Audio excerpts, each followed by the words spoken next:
السلام علیکم ورحمۃ اللہ وبرکاتہ۔ الحمد للہ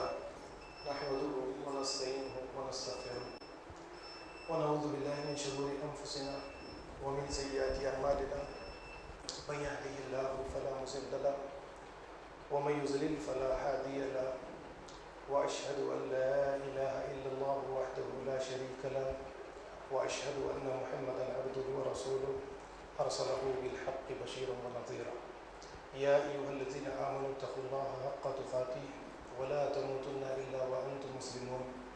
يا ايها الناس اتقوا ربكم الذي خلقكم من نفس واحده وخلق منها زوجها وبث منهما رجالا كثيرا ونساء واتقوا الله الذي تساءلون به والارحام ان الله كان عليكم رقيبا يا ايها الذين امنوا اتقوا الله وقولوا قولا سديدا يصلح لكم اعمالكم ويغفر لكم ذنوبكم ومن يطيع الله ورسوله فقد فاز فوزا عظيما اما بعد اعوذ بالله السميع العليم من الشيطان الرجيم بسم الله الرحمن الرحيم مثل الذين ينفقون اموالهم في سبيل الله كمثل حبة انبتت 7 سنابل في كل سنبلة 100 حبة والله يضاعف لمن يشاء والله واسع عليم۔ معزز حاضرین مسجد، جیسا کہ پچھلے 2 خطبہ جمعہ کے موقع پر آپ حضرات کے سامنے میں نے ایک خطبہ جمعہ کو رمضان المبارک کے اس مہینے کو سامنے رکھ کر روزہ کس لیے اللہ رب العالمین نے ہم پر فرض کیا ہے اس پر روشنی ڈالنے کی کوشش کی، اور دوسرے خطبہ جمعہ کے موقع پر آپ لوگوں کو آخرت رخ کی زندگی، یعنی اس زندگی کے بعد میں جو دوسری زندگی ملنے والی ہے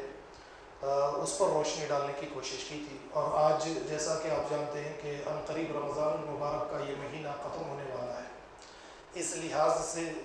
چند اہم باتوں کو آپ کے سامنے رکھوں گا تاکہ ہم اپنی زندگیوں کے اندر ان باتوں کو داخل کر سکیں اور ایک نئی تبدیلی کے ساتھ زندگی گزار سکیں۔ ویسے تو آپ جانتے ہیں کہ آخری اشعرے کی خاص عبادات اللہ کے نبی صلی اللہ علیہ وسلم نے جو ہمارے سامنے پیش کی ہے وہ ایک اعتکاف کی شکل میں آتی ہے، ایک لیلۃ القدر یعنی شب قدر کی شکل میں، جسے 21، 23، 25، 27، 29 ان راتوں میں نبی کریم صلی اللہ علیہ وسلم نے تلاش کرنے کا حکم دیا ہے۔ اور الحمدللہ ساری دنیا میں دیکھنے میں بھی یہی آتا ہے کہ ساری دنیا کے مسلمان بڑے جوش و خروش کے ساتھ اللہ کو راضی کرنے کے لیے یہ عبادت کے اندر مشغول بھی ہے۔ مسجدیں رات کے وقت میں بھی بھر جاتی ہیں اور اللہ کو راضی کرنے کے لیے دعاؤں کا ایک سلسلہ جاری و ساری ہے۔ لیکن ان تمام چیزوں کو سامنے رکھنے کے بعد میں ایک بات ہمیشہ سے پیش کرنے کی کوشش کرتا ہوں، وہ اس حدیث کو سامنے رکھ کر، جیسے شروع میں آپ کے سامنے حدیث رکھی، من صام رمضان ایمانا و احتسابا غفر له ما تقدم من ذنبه، اکاؤنٹیبلٹی یعنی اپنا محاسبہ کرنا، اس کے بغیر اللہ کے یہاں پر کوئی عبادت قابل قبول نہیں ہے۔ تو اسی طرح اللہ کے نبی صلی اللہ علیہ وسلم نے شب قدر کو جو تلاش کرنے کے بارے میں جو تعلیم ہمیں دی ہے، اس بارے میں خاص عبادت نماز کی شکل میں ہمیں دی، تو وہاں پر بھی اللہ کے نبی صلی اللہ علیہ وسلم نے فرمایا من قام لیلۃ القدر ایمانا و احتسابا غفر له ما تقدم من ذنبه، کہ جو لیلۃ القدر کا جس میں یعنی تہجد کا اہتمام کیا، تراویح کا اہتمام کیا، اللہ کے نبی صلی اللہ علیہ وسلم نے فرمایا احتساب نفس کے ساتھ اس کے پچھلے گناہ معاف کر دیے جاتے ہیں۔ تو یہ چیز بے انتہا ضروری ہے، اس کے بغیر یعنی اللہ رب العالمین ہمارے گناہوں کو معاف نہیں فرماتے۔ پھر اسی کے ساتھ ساتھ اگر آپ روشنی ڈالیں گے نبی کریم صلی اللہ علیہ وسلم کی بعثت سے پہلے والی زندگی پر، آپ ابھی نبی نہیں بنائے گئے، لیکن نبی کریم صلی اللہ علیہ وسلم کی زندگی میں ایک انقلاب آیا ہوا ہے، ایک آپ کے اوپر روحانی کیفیت طاری ہے، مادیت سے آپ یعنی کنارہ کشی اختیار کرنا چاہتے ہیں، آپ اپنے بیوی بچوں کو چھوڑ کر غار حرا کا آپ نے راستہ اختیار کر لیا ہے، کچھ دنوں کا ٹفن لے کر اپنے ساتھ توشہ لے کر چلے جاتے، وہیں پر اللہ کی عبادت کرتے، حق کو پہچاننا، اللہ کی تلاش کے اندر مصروف رہتے، آپ اسے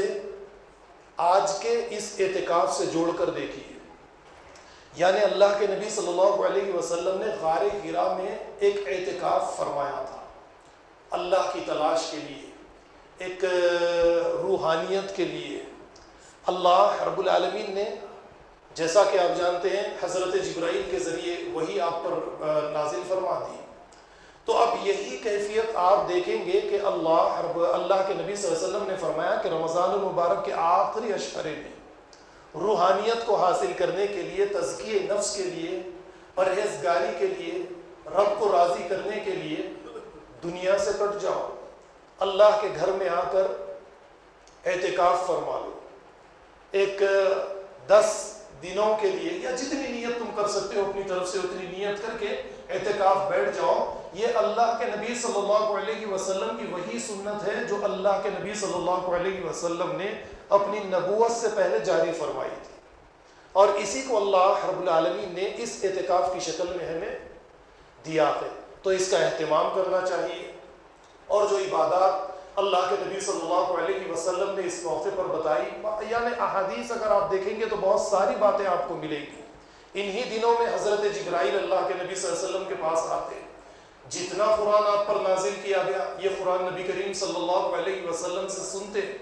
اور اس کے بعد میں اللہ کے نبی صلی اللہ علیہ وسلم نے یہ سلسلہ تراویح کی نماز میں جاری و ساری فرما دیا، کیونکہ قرآن کریم ابھی کتابی شکل میں محفوظ نہیں ہوا تھا، صحابہ کرام حفاظ کے سینوں میں یہ قرآن کریم محفوظ تھا، تو اب اس کا ایک سلسلہ رمضان المبارک کے مہینے میں شروع کیا گیا، اور یہی سلسلہ آج تک جاری و ساری ہے کہ کم سے کم ایک قرآن ختم کیا جاتا تاکہ لوگ سنیں کچھ غلطی ہے تو اس کی اصلاح کر لی جائے۔ تو خیر یہ مختصر سی باتیں تھی رمضان المبارک کے آخری اشعرے کو سامنے رکھ کر ایک اور اہم موضوع آپ کے سامنے میں چھیڑوں گا، کیونکہ پچھلے خطبہ جمعہ کے موقع پر جب میں مسجد سے باہر نکل رہا تھا تو باہر کچھ فقراء موجود تھے، اور کسی صاحب نے کسی ایک فقیر کو یہ کہا کہ کام کاج کرنے کے لیے جاؤ، ہٹے کٹے ہو، لہٰذا بھیک مانگنا تمہارے لیے ٹھیک نہیں۔ میں نے مناسب سمجھا کہ رمضان المبارک کا بھی مہینہ ہے، صدقہ و خیرات پر مسلمان خاص اسی چیز پر توجہ دیتے ہیں، تو کچھ اہم باتیں اسے لے کر آپ کے سامنے پیش کر دی جائے۔ اللہ کے نبی صلی اللہ علیہ وسلم کے دور کی طرف اگر آپ چلیں گے تو یہی رمضان المبارک کا مہینہ لے لیجئے، حضرت عائشہ بار بار ایک بات کہتی ہیں، بخاری اور مسلم اور دوسری کتب احادیث میں آپ کو یہ احادیث ملیں گی کہ نبی کریم صلی اللہ علیہ وسلم رمضان المبارک کے روزے رکھتے، اور افطار کرنے کے لیے ہمارے یہاں پر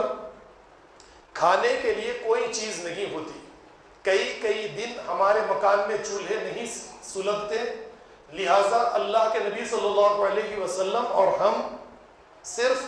پانی سے روزہ افطار کر لیا کرتے تھے، یا کبھی موقع آ جائے تو کھجور مل جایا کرتا تھا، لیکن ہماری کیفیت تو بالکل تبدیل ہو چکی ہے۔ کھانے پینے کا مسئلہ لے لیجئے، رمضان المبارک کا یہ مہینہ تقویٰ حاصل کرنے کے لیے تھا، لیکن صرف آج کل کھانے اور پینے کا یہ مہینہ بن چکا ہے، جس کا بجٹ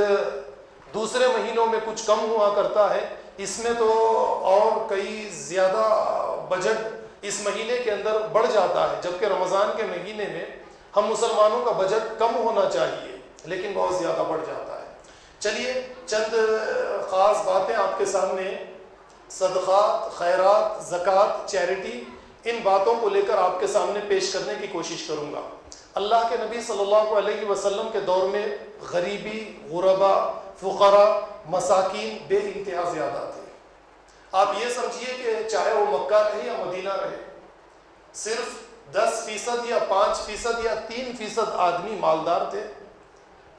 اور زیادہ تر آبادی تو غلاموں پر مشتمل ہوا کرتی تھی۔ مدینہ میں چلے جائیے آپ یا مکہ میں چلے جائیے آپ، تو 3 یا 5% یا 10% ایسے افراد ہوتے جو مالدار ہوا کرتے تھے۔ تو اس موقع پر اللہ کے نبی صلی اللہ علیہ وسلم نے صحابہ کرام کو ایک تو ابھارا کہ چھوٹی موٹی بات پر بھی اگر کوئی غلطی ہو جائے، مثال کے طور پر رمضان المبارک کے مہینے میں روزے کے مسئلے میں کوئی غلطی ہو جائے، اللہ نے قرآن میں فرما دیا غلام کو آزاد کرو، کچھ روزے رکھ لو، کچھ لوگوں کو کھانا کھلا دو، یا پکی قسم ٹوٹ گئی غلام کو آزاد کر دو وغیرہ وغیرہ. آپ قرآن پر غور کرتے چلے جائیں. فک رقبہ فک رقبہ یعنی گردنوں کو آزاد کیا جائے، گردنوں کو آزاد کیا جائے. اب اس کے بعد میں غربت کو ختم کرنا ایک بہت بڑا مسئلہ تھا. اس موقع پر اسلام نے اپنا ایک معاشی نظام مدینہ المنورہ میں جانے کے بعد میں عیسائیوں کے سامنے، یہودیوں کے سامنے، مشرکین کے سامنے اور مسلمانوں کے سامنے اپنا ایک معاشی نظام پیش کیا ہے. جیسے سوشلزم ہے، کیپٹلزم ہے، آپ اچھی طرح سے جانتے ہیں، سرمایہ دارانہ نظام جس کے اندر مالدار صرف مالدار بنتا جاتا ہے اور غریب تباہ و برباد ہوتا چلا جاتا ہے. لیکن اسلام نے ایک دوسرا نظام انسانیت کے سامنے پہلی مرتبہ پیش کیا، اور یہ اس نظام کو دیکھ کر انسانیت اتنی متاثر ہوئی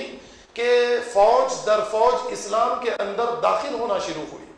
جیسے آپ اچھی طرح سے جانتے ہیں کہ اللہ کے نبی کی ہجرت مدینہ المنورہ کی طرف، اب اس ہجرت کے ساتھ مکہ کو چھوڑ کر صحابہ کرام بڑی تیزی کے ساتھ مدینہ میں آنے لگے. اب جب مدینہ آئے تو اس موقع پر ایک بڑا مسئلہ، معاش کا مسئلہ تو سامنے آئے گا. اب اس مسئلے کو حل کرنے کے لیے نبی کریم صلی اللہ علیہ وسلم نے کہا کہ اے انصاری صحابہ، یہ مہاجرین تمہارے بھائی ہیں، ان کی مدد کرو، ان کا خیال کرو. اب اس کے بعد میں دیکھیے آپ اچھی طرح سے جانتے ہیں، مزید تفصیلات سے آپ واقف ہیں. کوئی اپنے گھر لے جاتا ہے، بیوی کو سامنے رکھتا ہے، کوئی باغ لے جاتا ہے، آدھی لکیر لگا دیتا ہے، کوئی کھیت میں لے جاتا ہے، آدھی لکیر لگا دیتا ہے. کسی کے 2 مکان ہیں تو ایک مکان اپنے بھائی کو دے ڈالتا ہے. اس طریقے سے صحابہ کرام کے اندر اللہ کے نبی صلی اللہ علیہ وسلم نے بھائی چارگی پیدا کی ہے، اور ایک بڑے مسئلے کو اللہ کے نبی صلی اللہ علیہ وسلم نے حل کر دیا، جس کا ذکر آپ کو سورہ مائدہ میں ملے گا. وَبَعَثْنَا مِنْهُمْ اثْنَيْ عَشَرَ نَقِيبًا. اللہ تعالیٰ نے بنی اسرائیل سے اس بات کا وعدہ لیا کہ تم اپنے بیچ میں 12 نقیب مقرر کر لو، اور ان کا ایک یعنی امیروں کا ایک امیر، ان 12 کے اوپر ایک سسٹم بنایا گیا تھا. اس سسٹم کے ذریعے غربت کا خاتمہ کیا گیا، بیت المال قائم کیا گیا. ان 12 امیروں میں 60 آدمیوں کو بانٹ دیا گیا، اور ان 60 آدمی 12 اور 60 72، اور یہ 72 کے اوپر نخبہ کا ایک سسٹم یعنی امیروں پر ایک امیر مقرر کر دیا گیا، اور یہ ذمہ داری لگا دی گئی ہر ایک کی کہ ان 60 کے اندر اگر کوئی مر جائے، اس کے بچے بیوہ ہو جائے، بیوی یتیم ہو جائے، بے یار و مددگار ہو جائے، تو یہ 60 کے 60 ان کی مدد کریں گے. خیر اس تفصیل میں پھر کبھی آپ اس پر نظر ڈالنے کی کوشش کروں گا، لیکن اہم موضوع کیونکہ وقت ختم ہو رہا ہے، اس کی طرف آنا میرے لیے بے انتہا ضروری ہے. اب دیکھیے ہمارے یہاں پر رمضان المبارک کا مہینہ رکھیں، یا اب یہ جمعے کی نماز ہو یا عید کی نماز ہو، عید کی نماز کے بعد میں یا جمعے کی نماز کے بعد میں یا اسی طریقے سے کوئی 5 وقت کی نمازوں کے بعد میں مسجد کے باہر کچھ فقراء بیٹھے ہوئے نظر آئیں گے، اور نماز کے بعد میں سب سے زیادہ نیکی کا کام ہم یہی سمجھتے ہیں کہ ان فقیر مساکین کی مدد ہم کریں، اللہ تعالی ہمیں اس کا اجر دے گا. لیکن آپ یہ بات اچھی طریقے سے جان لیجئے کہ ایسے افراد جو ہٹے کٹے ہو، کمانے کے قابل ہو، ان کی مدد کرنا، انہیں خراب کرنا، ان کے مزاج کے اندر ان کے مزاج کو خراب کرنا، یہ ہمارے لیے ٹھیک نہیں ہے. نبی کریم صلی اللہ علیہ وسلم نے بھی اس سے منع کر دیا. اب ہمارے یہاں پر سب سے زیادہ نیکی اور ثواب کا کام یہی ہے، مسجد سے باہر نکلے، ہر ایک کے ہاتھ میں 10 روپیے 5 روپیے یا کچھ پیسے رکھ دے، اور یہ نیت کرے کہ اللہ تعالیٰ یہ نیت رکھے کہ اللہ تعالیٰ اس کا ہمیں ثواب دے گا. ایسی بات ہرگز نہیں ہے. ایک آیت جو خطبہ مسنونہ کے بعد میں نے تلاوت کی، سورہ بقرہ کی آیت نمبر 261 ہے، دیکھیے، جس میں اللہ نے فرمایا مثل الذین ينفقون اموالهم فی سبیل اللہ کمثل حبۃ انبتت 7 سنابل فی کل سنبلۃ 100 حبۃ واللہ یضاعف لمن یشاء واللہ واسع علیم. اس دانے کی مثال یعنی اس مال کی مثال جسے اللہ کی راہ میں خرچ کیا گیا اس دانے جیسی ہے جسے زمین میں ڈال دیا گیا، اور یہ زمین سے جب باہر نکلا تو 7 بالیاں نکلی، ہر ایک بالی پر 100 دانے آئے۔ اللہ جس کے مال کو چاہے بڑھا دے، لیکن ہر وہ خیرات کو اللہ تعالیٰ نہیں بڑھاتے۔ اللہ رب العالمین نے ایک سنن مقرر کی ہے اپنے لیے، ایک قاعدہ، ایک اصول، ایک قانون بنایا ہے۔ اسی قانون کے تحت ثواب بھی دیا جائے گا، عذاب بھی دیا جائے گا۔ اب اس کے لیے میں ہمیشہ ایک مثال رکھتا ہوں۔ یہ میرے جسم پر جو لباس میں پہنا ہوں اسے ہم توپ کہتے ہیں، اصل میں یہ توپ نہیں، اسے ثوب کہتے ہیں، اور یہ ثوب بنا ہے ثواب سے، جو ہمارے یہاں پر آتا ہے نا ربنا آتنا فی الدنیا حسنہ وفی الآخرۃ حسنہ یا ثوابا آخرہ، یہ جو آیت قرآن کریم میں ہمیں ملتی ہے، تو یہ ثواب یہ ثوب سے بنا ہے۔ اصل میں اگر آپ دیکھیں گے ثواب یعنی یہ لباس میرے جسم پر ہے، یہ میں کسی دکان پر جاؤں، کپڑا لوں، ٹیلر کو جا کر اس کا ناپ دوں، اور یہ میرے جسم پر یعنی یہ پہننے کے قابل ہو گیا، اس کا ایک رزلٹ آ گیا، میں اب اپنے جسم یعنی اس کو اپنے جسم کے لیے استعمال کر سکتا ہوں۔ تو رزلٹ آنے کے بعد میں اسے کہتے ہیں ہم ثواب۔ تو آپ صدقہ و خیرات کریں، چیریٹی آپ کریں، اور اس کے بعد میں فقیر، فقراء، مسکین ختم ہونے کے بجائے اگر بڑھتے تو یہ کوئی ثواب نہیں ہے۔ آپ چیریٹی، صدقہ، خیرات، زکوٰۃ اس نیت سے کریں کہ اس صدقے و خیرات کے بعد میں غربا ختم ہونا چاہیے، غریب ختم ہونا چاہیے، مسکین ختم ہونا چاہیے۔ لیکن ہم کیا کرتے ہیں کہ قیامت تک کے لیے یا جب تک زندہ رکھیں گے یہ پیسے غریبوں پر خرچ کرتے رہیں گے، نیکی کماتے رہیں گے، مسجد سے باہر نکلیں گے یہی کام کریں گے، عیدگاہ کو جائیں گے یہی کام کریں گے، مارکیٹ جائیں گے خریداری کے لیے یہی کام کریں گے، گھر پر کوئی فقیر آ جائے ہٹا کٹا رکھے یہی کام کریں گے۔ اس کا نتیجہ کیا ہوا؟ آج ساری دنیا میں، سارے ہندوستان میں غیر قوم پر اگر آپ نظر ڈالیں گے، حتیٰ کہ ہمارے ہندوستان میں دلت، جسے ہمارے غیر مسلم بھائی، جسے کاسٹ سسٹم جن کے یہاں پر ہے، انہیں ایک نچلی ذات کا سمجھتے ہیں، دلتوں پر بھی اگر آپ نظر ڈالیں گے تو خیرات مانگنے والے آپ کو نظر نہیں آئیں گے، لیکن مسلمانوں پر آپ نظر ڈالیں گے تو ہزاروں کی تعداد میں صدقہ و خیرات لینے کے لیے مسلمان نظر آئیں گے۔ اور خاص کر رمضان المبارک کا مہینہ تو ہمارے لیے شرمندگی کا باعث بن جاتا ہے۔ ہماری مساجد، ہماری مارکیٹ، ہماری دکانیں، ہمارے مکانات، ہماری سوسائٹی، ہمارا معاشرہ تو ہمارے لیے ایک شرمندگی کا باعث بنا ہوا ہے کہ مسلمان نیکی کا کام سمجھتے ہیں لیکن غیر مسلمین ہمارا مذاق اڑاتے ہیں۔ وہ یہ کہتے ہیں کہ اسلامی نظام ایک ایسا کمزور مکڑی کا جالا ہے کہ اس نظام میں اتنی طاقت نہیں ہے کہ غربا کو کس طریقے سے ختم کیا جائے، جبکہ ہمارے یعنی ویسٹ مغربی ممالک پر اگر آپ نظر ڈالیں گے، انہوں نے کم سے کم ویلفیئر اسٹیٹ کے نام سے، میں 5 سال رہوں، میری اولاد رکھے، آپ کی اولاد رکھے، وہاں پر جا کر 5 سال زندگی گزار دیں، نیشنلٹی مل جائے، علاج فری، تعلیم فری، وغیرہ وغیرہ، یہ ساری چیزیں تو آپ کو فری ملتی ہیں۔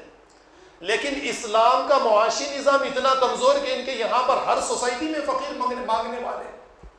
اور مسلمان خیرات دے کر فخر محسوس کرے کہ ہم خیرات دے کر یعنی ہم نے بہت بڑا نیکی کا کام کر لیا ہے۔ ایسا ہرگز نہیں ہونا چاہیے۔ سورہ بقرہ کی آیت نمبر 273 یعنی 273 دیکھیے، یہاں پر اللہ رب العالمین نے فرمایا للفقراء الذین احصروا فی سبیل اللہ لا یستطیعون ضربا فی الارض یحسبهم الجاہل اغنیاء من التعفف تعرفهم بسیماہم لا یسألون الناس الحافا۔ یہاں پر اللہ رب العالمین نے فرمایا کہ صدقہ، خیرات، زکوٰۃ خاص ان لوگوں کے لیے ہے جو اسلامی نظام کے قیام کے لیے جدوجہد کرتے ہیں اور محنت و مزدوری کرتے ہیں، نوکری کرتے ہیں، لیکن ان کی آمدنی ان کے اخراجات سے کم ہوتی ہے۔ جس کی وجہ سے اتنے خوددار ہوتے گئے کہ یہ کسی سے سوال بھی نہیں کرتے، لیکن ان کے چہروں کو دیکھ کر تم پہچان لیا کرو کہ ان کو کسی چیز کی ضرورت ہے۔ اسلامی نظام کو قائم کرنے کے لیے جو افراد، مثال کے طور پر